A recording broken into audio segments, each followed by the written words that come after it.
Brought to you by NBC bearing, भारताची पहिली bearing उत्पादक। नाही, या बनावट वोटर ID तयार केल्या कुणी याचा शोध घेतला पाहिजे। निवडणुकीच्या मतदानाच्या अगोदरपर्यंत निवडणूक आयोगाचं ओळखपत्र वाटले जात आहेत। हा अनुभव आहे निवडणूक आयोगाचे। तुम्ही म्हणता एकाने असं मानलं विद्वानानं की ही यंत्रणा तर सगळी सरकारी असते, ती कुठं कोणा एकाची असते। अरे कोणा एकाची नसते, परंतु तुम्ही आता ऑनलाईन सुरू केलंय। एक असं आढळलं की एका घरात 80 मतदार आढळलेच, पण एका बापाच्या नावावर 50 नाव म्हणजे मुलं खाली हे आढळले। तुम्हाला मिळालं की नाही मला माहित नाही। पहा, आणि हे मत घातले कोणी आणि आता हे मतदान कोणी घातलं, कोणी मिळून घेतलं, कसं हे चाललं होतं याच्या तक्रारी आम्ही केल्या नव्हत्या असं नाहीये। परंतु त्याच्यावर चौकशीने साधं आम्हाला ते आम्ही निवेदन दिलं, त्याचं उत्तर सुद्धा नाही, ते तुमचं निवेदन मिळालेलं आहे। अनेक गोष्टी अशा आहेत, अनेक फंडे भारतीय जनता पक्ष हा निवडणूक आयोगाच्या माध्यमातून हे फंडे निवडणूक जिंकण्याकरता सत्तेवर जाण्याकरता करत असतो। याच्यामध्ये वेगळी शंका बाळगण्याचं काही नागरिकांनी सुद्धा, ज्याला लोकशाही पाहिजे त्या नागरिकानं या बाबतीत सतर्क झालं पाहिजे। कारण पुढचं भविष्य काय, पुढच्या पिढ्यांचं भविष्य काय, हा इतिहास का चुकीचा लिहिला जातोय, या सगळ्याचा विचार करणं गरजेचं आहे असं माझं मत आहे। साहेब, महायुतीचं सरकार आहे, मात्र गोंधळ खूप समोर येतोय। आता 15 ऑगस्ट ध्वजावंदन कोणी करायचं, छगन भुजबळांना गोंदियाला पाठवलं पण ते नाराज आहे, ते जायचं नाही म्हणतायत।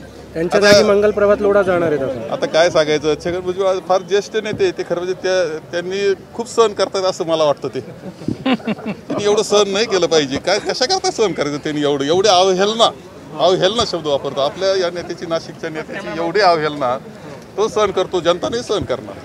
त्यांनी नाही सहन केलं पाहिजे। ऑफर देत आहे महाविकास आघाडीमध्ये आम्ही काही नाही, आम्ही लढतो आहोत, तत्वाकरता लढतो आहोत, या लोकशाही करता लढतो आहोत, ही राज्य घटना वाचवण्याकरता लढतो आहोत। जे बरोबर येतील त्यांना घेऊन लढणार, जे बरोबर येतील त्यांना घेऊन लढायचं, हे आमचा विचार आहे। त्याच्यात काही वेगळं मानण्याचं काही कारण नाही। सत्तेकरता आम्ही लढतो असं समजायचं कारण नाही। ही लोकशाही वाचवण्याकरता, राज्य घटना वाचवण्याकरता लढतोय, न्याय हक्क करता लढतोय। साहेब, भुजबळ विरोधकांमध्ये अवहेलना कमी असं वाटतंय का तुम्हाला? तुमच्याकडे यावं असं तुमचं मत आहे का?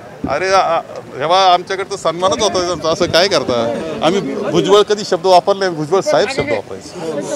आता तिकडे गेल्यावर हे चांगले गेले, आमचे सत्तेच्या अपेक्षेनं गेले, काही कसे गेले, काय दाबायचं होतं, चौकशा थांबायच्या त्या 5व्या लाईनला बसलेले असतात आणि अशी मोबाईलमध्ये डोके घालतात।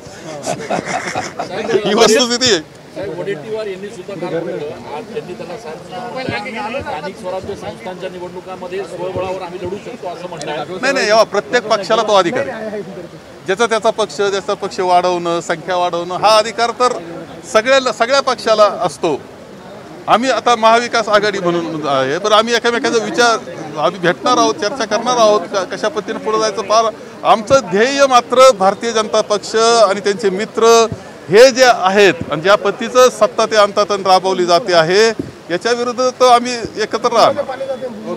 मुंबईमध्ये राहण्याची व्यवस्था असताना देखील धनंजय मुंडेंनी त्यांचा शासकीय बंगला सोडलेला नाहीये, भुजबळांना तो बंगला मिळणार होता।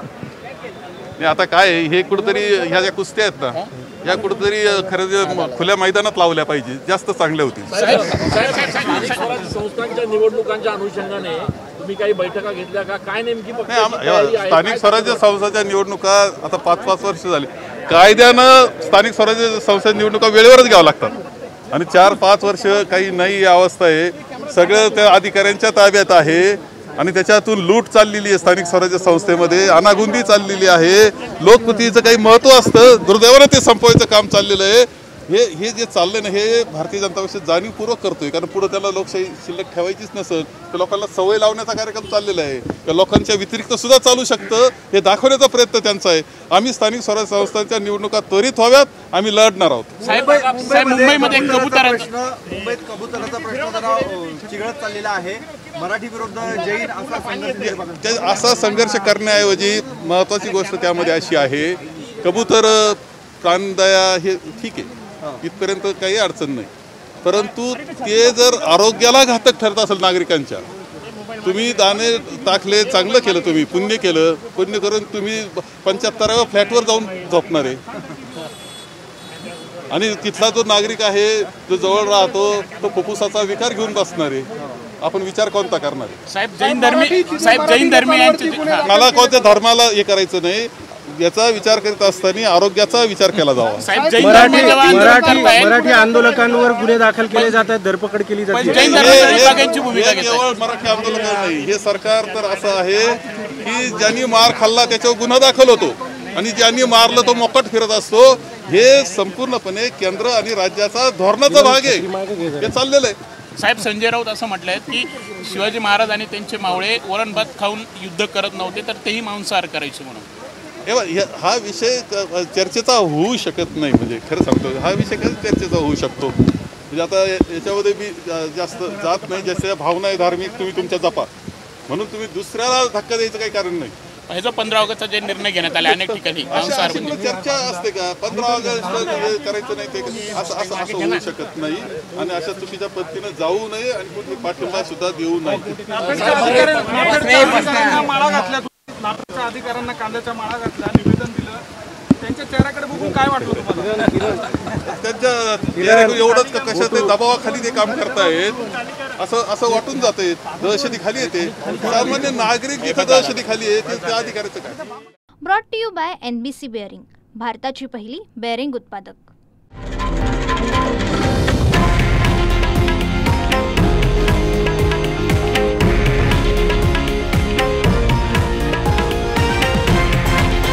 हे आहे देशातील नंबर 1 न्यूज नेटवर्क आणि आपण पाहत आहात TV9 मराठी, एकमेव.